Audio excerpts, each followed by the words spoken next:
और मंगलवार से मध्य प्रदेश बोर्ड की 12वीं कक्षा की परीक्षाएं शुरू हो चुकी हैं। पहला पेपर हिंदी का हुआ। आपको बता दें कि पेपर देने के बाद बच्चों के चेहरे खिले हुए देखे गए। कैसा रहा बोर्ड परीक्षा का पहला दिन, देखिए इस खास रिपोर्ट में।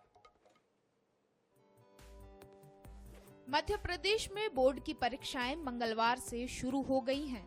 आज पहला हिंदी का पेपर था। परीक्षा को शांतिपूर्ण तरीके से संपन्न कराने के लिए बोर्ड और साइबर पुलिस ने खासा इंतजाम किए थे। पहला पेपर देने के बाद विद्यार्थियों के चेहरे खिले दिखे।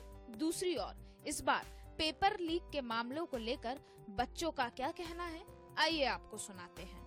एमपी बोर्ड की 12वीं की परीक्षाएं आज से शुरू हो गई हैं। पहला पेपर हिंदी का था, तो वहीं मध्य प्रदेश में 7 लाख से ज्यादा बच्चों ने एग्जाम दिया है। हमारे साथ कुछ बच्चे भी मौजूद हैं, हम उनसे बात करेंगे।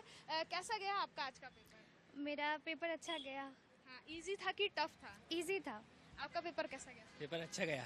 सर, कई बार हम देखते हैं कि टेलीग्राम पे जो है पेपर वगैरह वायरल होते हैं, उसको लेके आपका क्या? उस पर ज्यादातर फेक का आते हैं, उस पर भरोसा नहीं करना चाहिए ज्यादा उस पर। तो आप किसी टेलीग्राम ग्रुप से जुड़े हैं क्या? टेलीग्राम पर ऐसे एमपी बोर्ड का जुड़ा हुआ है, लेकिन उस पर इम्पोर्टेंट आ जाते हैं बस क्वेश्चन वगैरह। हाँ, आप कितना ऐसा मानती हैं कि पेपर लीक होते हैं कि नहीं होते हैं? पिछली साल हुआ था पेपर लीक और मुझे भी मिला था, तो मुझे लगता है इस बार नहीं होगा, क्योंकि जैसे हम लोग देख रहे हैं अखबार वगैरह में कि इस बार काफ़ी साइबर सिक्योरिटी वगैरह बढ़ा दी गई है, तो मुझे नहीं लगता इस साल ऐसा कुछ होगा। सर, पेपर लीक के मामले में आप कितना विश्वास रखते हैं कि पेपर आज सुबह अगर कोई पेपर आता है तो उसको आप पढ़ के जाते हैं कि अपनी तैयारी से जाते हैं? अपनी तैयारी से जाना चाहिए, क्योंकि अगर आप उसके ऊपर डिपेंड करोगे और बाई चांस वो पेपर नहीं आता है तो आपके लिए फिर आप फेल होने के अलावा और कोई चारा रहता नहीं है। क्या आप किसी टेलीग्राम पे ऐसे ग्रुप देखें जिसपे पेपर की आने की वो दावा किया गया हो? इस साल तो मैंने नहीं देखा है, पिछले साल तक ये मैंने जरूर से देखा था। इस साल लेकिन कुछ भी नहीं पता चला मेरे को। पूरे प्रदेश में शांतिपूर्वक तरीके से परीक्षा संपन्न कराई गई। पहले पेपर में ना तो पेपर लीक का मामला सामने आया और ना ही कोई नकल प्रकरण दर्ज किए गए। इस मामले में एमपी बोर्ड के सचिव ने बताया कि सभी केंद्रों पर फ्लाइंग स्क्वाड पहुंची और ऐप पर अपडेट दिया। इसके अलावा मंडल और साइबर पुलिस ने टेलीग्राम पर बने चैनलों के एडमिन और ग्रुप से जुड़े बच्चों पर भी कड़ी कार्रवाई की बात कही है।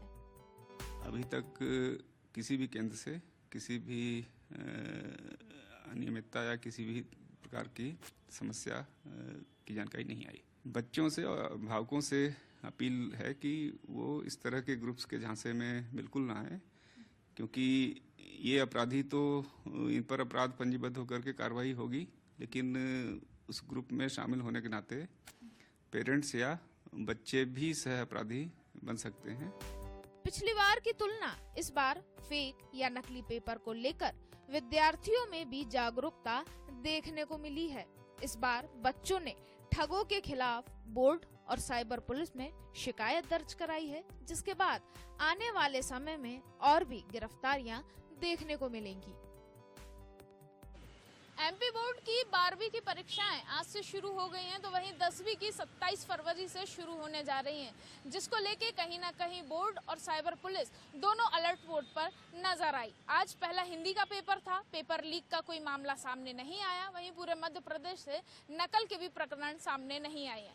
दूसरी ओर अगर देखें तो बच्चों में भी नकली पेपर को लेके इस बार जागरूकता देखने को मिली है। कई ऐसे भी बच्चे हैं जिन्होंने बोर्ड में और साइबर पुलिस में ऐसे लोगों के खिलाफ शिकायत दर्ज करी है जो नकली पेपर देने का असली बताकर ये दावा करते हैं कि उन्हें पेपर एक रात पहले मिल जाएगा। इसके ऊपर साइबर पुलिस और बोर्ड दोनों ही काम कर रहे हैं। इसके अलावा बोर्ड के सचिव जो है, उनका कहना है कि वे बच्चे कोई भी ऐसे भ्रामक बातों में ना आए। इसके अलावा जो पेपर है उसकी तैयारी खुद करें। कैमरा पर्सन सन्नी झा के साथ अंजलि सिंह, INS 24x7 भोपाल।